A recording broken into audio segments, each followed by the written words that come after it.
यहाँ पे मंदिर में कोई प्रतिमा नहीं थी बहुत साल तक, वो बाबरी मस्जिद कहलाती थी। थोड़ा इधर हो और जाते हैं उसके बाद लोगों। जब 1949 में अचानक एक दिन रात में प्रतिमा प्रकट हुई, और वो प्रतिमा जिसकी पूजा लगातार होती रही अदालत के आदेश से, और वो प्रतिमा फिर जब 6 दिसंबर 1992 को बाबरी मस्जिद गिरी, आइए थोड़ा दिखाते भी रहते हैं उस इस समय जगह को। उस समय यहाँ पे वो प्रतिमा अचानक गायब हो गई।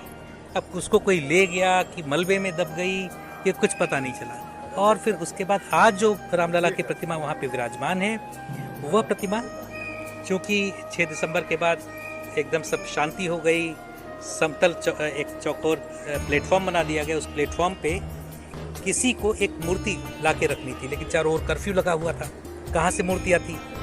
तो जो यहाँ के राजा हैं अयोध्या के, राजा विमलेंद्र प्रताप सिंह, उनके पास एक रामलला की मूर्ति रखी थी जिसकी तब तक पूजा नहीं हुई थी, और उन्होंने उसको इसीलिए रखा था कि जब कभी रामलला का मंदिर बनेगा तो उसमें ये प्रतिमा विराजमान होगी। तो अचानक उनको याद आया कि मेरे पास वो प्रतिमा रखी है, उसको लेके आए और उसको उन्होंने स्थापित किया, और आज भी वो प्रतिमा रामलला विराजमान के रूप में मंदिर में विराजमान है। और जब अब भव्य रामलला का मंदिर बनकर तैयार है तो उसके गर्भगृह में वही प्रतिमा फिर स्थापित की जाएगी।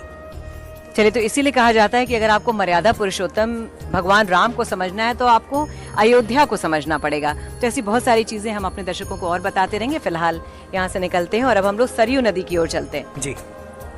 श्रेष्ठ भारत पर खबरों से जुड़े रहने के लिए चैनल को सब्सक्राइब करें, बेल आइकन दबाएं और देखते रहें श्रेष्ठ भारत।